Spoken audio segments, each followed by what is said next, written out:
안녕하세요. 즐거운 라디오입니다. 자, 오늘은 우리나라 삼성전자가 일본 기업들을 또 끌어내리고 있는 이 즐거운 소식에 대해 여러분들과 한번 이야기를 나누어 보려고 합니다. 삼성전자가 우선 비메모리 2030을 위해 제가 과거에 필수적으로 달성해야 하는 사업이 하나 있다고 말씀드렸습니다. 바로 이미지 센서 사업이라고 말씀드린 적이 있는데요. 그런데 이 모바일 이미지 센서 업계 1위인 소니를 삼성전자가 현재 바짝 추격하고 있습니다. 미세공정 기술력과 또 6,400만 화소 이상의 이 고부가 가치 제품을 앞세워 소니를 맹추격하면서 점유율 격차를 점차 좁히는 모양새를 보여주고 있는데요.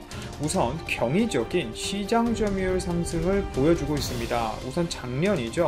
삼성전자는 지난해 3분기 글로벌 이미지 센서 시장 점유율에서 16.7%로 소니 56.2%의 약 40%포인트 수준 뒤졌다고 평가를 받고 있었습니다. 특히 이 소니의 기존 카메라 기술력이 접해진 이미지 센서 시장을 삼성전자가 따라잡기에는 당장 무리라는 평가를 많이 받고 있었죠. 하지만 사람들의 예상과는 전혀 다른 모습을 삼성이 보여주고 있습니다. 삼성전자가 올해 2분기부터 시장 점유율 21.7%로 소니 42.5%와 격차를 점점 줄이고 있는 모습을 보여주고 있기 때문인데요. 또 올해 상반기 스마트폰 이미지 센서 점유율에선 삼성전자가 32%로 소니 44%에 이어 2위에 올랐습니다. 중국 이미지 센서 업체인 옴니비전의 점유율은 약 9%를 기록했고요. 또 어떻게 보면 그래봐야 아직 2위라고 할 수 있지만 삼성전자가 이미지 센서에 막대한 투자를 한 이후 스마트폰 이미지 센서로 특정되기는 했지만 업계에서는 아주 놀라 자빠질 수준의 시장 경쟁력을 강화하고 있다는 것입니다. 여러분, 전체 모바일 이미지 센서 시장은 전년 동기 대비 15% 성장한 64억 달러까지 시장이 커졌습니다. 이유는 아실 거예요. 광각 카메라부터 시작해서 초점 센서 등 최근에 스마트폰에 적어도 3개에서 4개 수준의 이미지 센서가 들어갑니다. 결국 스마트폰에 탑재되는 카메라 개수가 늘며 이미지 센서 수요가 자연스럽게 늘었고, 또 여기에 6,400만 화소를 넘어선 또 고부가 가치의 이미지 센서, 또 1억 800만 화소 등과 같은 높은 픽셀의 이미지 센서가 출하된 영향이 컸죠. 특히 이 6,400만 화소 이상의 고화소 이미지 센서 수요는 2019년 1,500만 개에서 2023년에는 3억 3천만 개 수준으로 성장할 전망인데, 문제는 소니가 초고화소 이미지 센서의 기술력이 삼성보다 뒤지고 있다는 것입니다.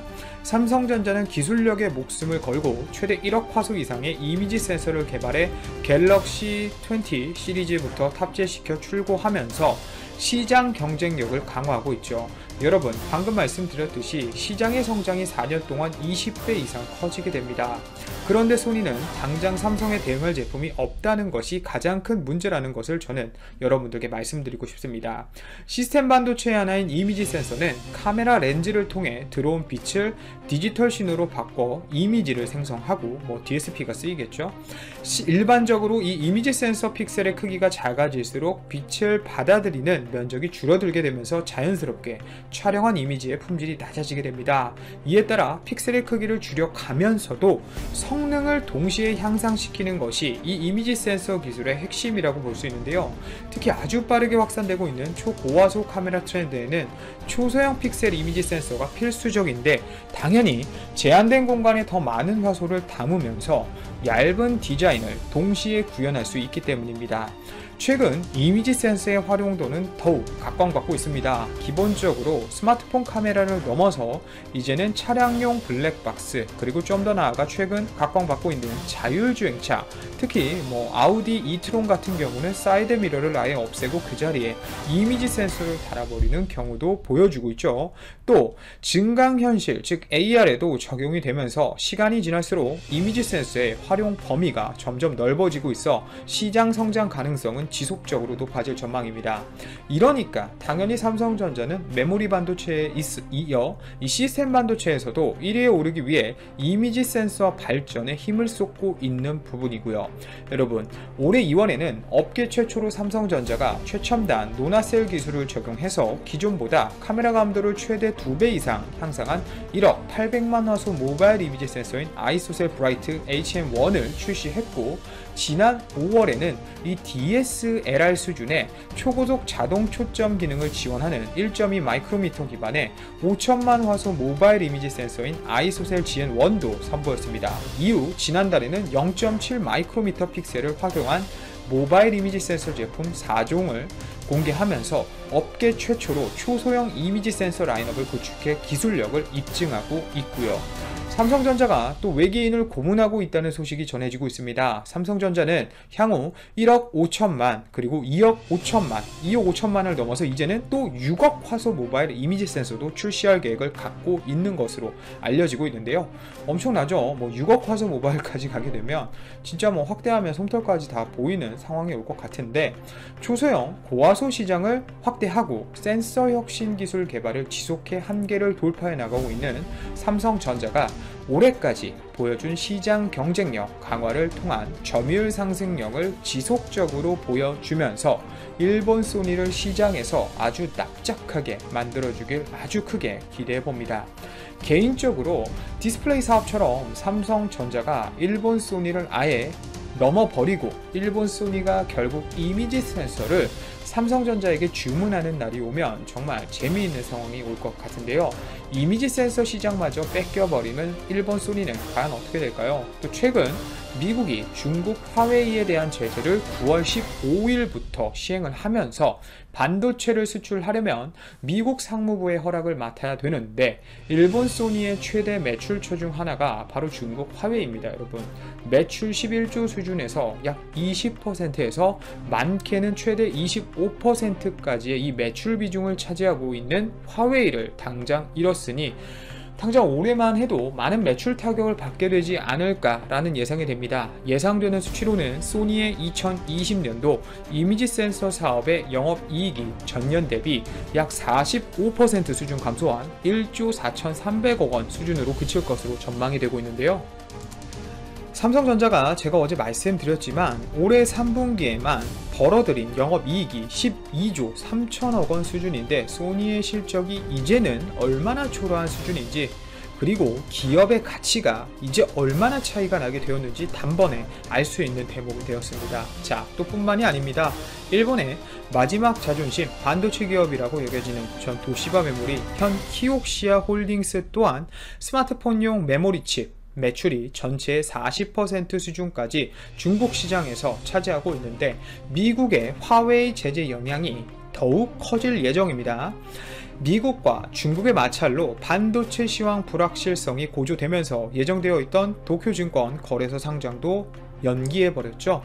다급한 나머지 일본이 미국에게 당장 수출 규제권에 대해서 허락을 해달라고 하는데, 자, 여러분, 본인들도 작년부터 우리나라에게 수출 규제해서 이렇게 수출하는 것 허락 안 하면서 본인들 살려고 또 아둥바둥 하려는 거, 이런 거 보면 또 참 돌고 도는 게 세상인 것 같습니다. 일본 반응 자체가 이제는 자존심을 세울 때가 아니라 우리나라에게 도움을 요청해야 할 상황까지 온 것 같은데, 언제까지 일본이 정치적인 것을 내세우면서 이렇게 경제적으로 타격을 주면서 자존심을 내세우며 우리나라에게 제재를 계속할지 궁금해지네요. 오늘도 제 방송 유명희 산업통상자원부 통상교섭본부장이 세계무역기구 차기 사무총장 선거 최종 후보에 오른 것과 관련해 유 본부장을 대놓고 견제했던 일본에서는 예상 밖이라며 일본 정부의 대응을 촉구하는 목소리가 나오고 있다. 우익 성향의 산케이신문은 역대 WTO 사무총장에 여성이나 아프리카 출신이 없어 나이지리아, 케냐 후보가 맞붙는 시나리오가 예상됐는데 의외의 전개라며 일본 정부의 경계 분위기가 확산되고 있다고 9일 보도했다. 그러면서 일본 정부는 예상 밖 결과에 대응이 필요한 것으로 보인다고 밝혔다. 이 신문은 미, 중 대립 속에서 한국이 중립적 역할을 할 수 있다는 전략이 통했고, 특히 유럽연합의 지지를 획득한 것이 주요했다고 분석했다. 이혼계제신문도 이날 이 후보는 일본이 한국에 대한 수출 규제를 했을 때 통상교섭본부장으로 일본에 강력히 반발했고, 세계무역기구 제소도 주도했다며 일본 정부가 지지하기는 어렵다는 견해가 있다고 전했다. 사무총장을 하기에는 유 본부장의 급이 맞지 않는다는 평가도 나왔다. 마이니치 신문은 나이지리아의 응고지 오콘조-이웨알라 후보는 세계은행에서 오래 근무한 경험 등 국제적인 균형이 뛰어나다고 평가했다.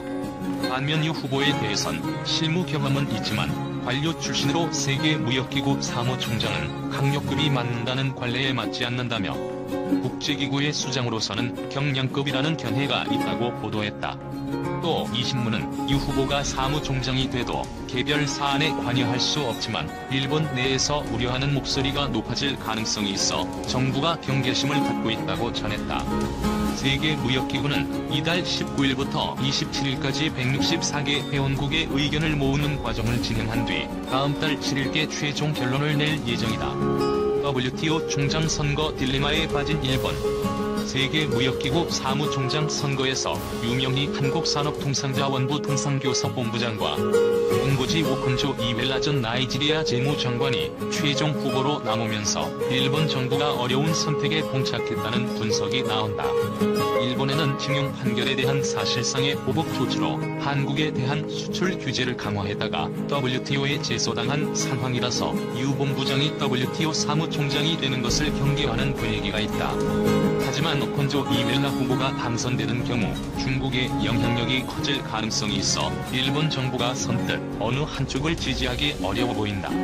이와 관련해 일본 산케이 신문은 유 본부장과 오콘조-이웨알라 후보를 일본과 관계 악화가 계속된 한국 후보와 국제협조회 등을 돌려온 중국이 추천하는 버스로 보이는 나이지리아 후보라고 각각 규정하고서 어려운 대응이 될 것 같다고 10일 분석했다. 아울러 일본 정부는 일본인 후보나 일본이 추천하는 유력 후보를 옹립하지 못하고 유 씨가 유럽을 중심으로 지지를 모은 것을 알아채지 못했다며 유 씨가 수장이 되면 아시아에서 일본의 힘 부족이 세계에 드러날 수 있다고 신문은 지적했다. 오콘조-이웨알라 후보에 대해서는 중국의 영향력이 증가하는 아프리카를 대표하는 입장이라는 관측도 있다. 수장으로서 중국과 보조를 맞춰 운영을 추진할 것이라는 우려가 남는다고 산케이는 덧붙였다. 유 본부장이 초기에는 주목받지 못했지만 한국이 선거 전략을 잘 세워 선전하고 있다는 평가도 나온다. 야마시타 가즈히토 캐논 글로벌 전략연구소 연구주간은 전에 반기문 씨가 유엔 사무총장이 된 것처럼 이번에도 한국이 훌륭하게 추진했다고 산케이의 의견을 밝혔다. 국제정세 전문가인 히라스카 미스요시 도쿄이과대 교수는 중국이 추천하는 아프리카 후보를 지지하면 미중 대립을 부추길 위험이 있다며 많은 회원국이 중립적 입장인 한국을 지지하는 무난한 선택을 한 것 같다고 분석했다. 유 본부장은 앞서 교도통신과의 인터뷰에서 한국과 일본은 긴밀한 교류와 활발한 무역, 투자를 토대로 함께 성장한 동아시아 협력 파트너. 한국과 일본은 자유무역과 다각적 제재의 필요성에 대해 같은 입장이라는 점을 강조하며 일본의 지지를 호소했다. 일 정부 베를린 소녀상 허가 취소의 전향적 움직임 평가.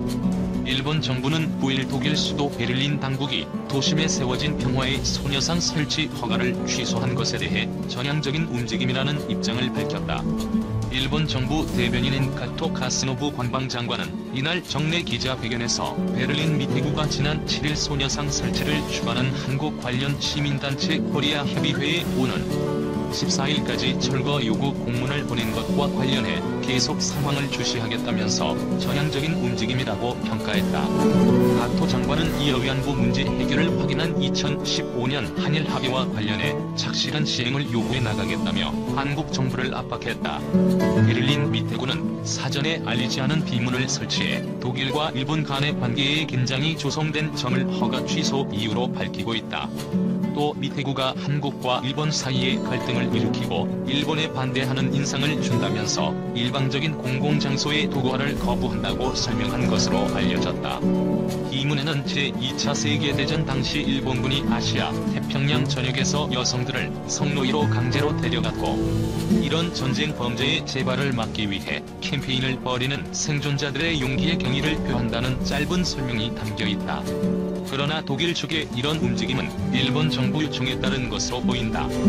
모테기 도시미스 일본 외무상은 프랑스를 방문 중이던 지난 1일 하이코 마스 독일 외무장관과 영상통화를 하면서 독일에 세워진 평화의 소녀상 문제를 거론했다.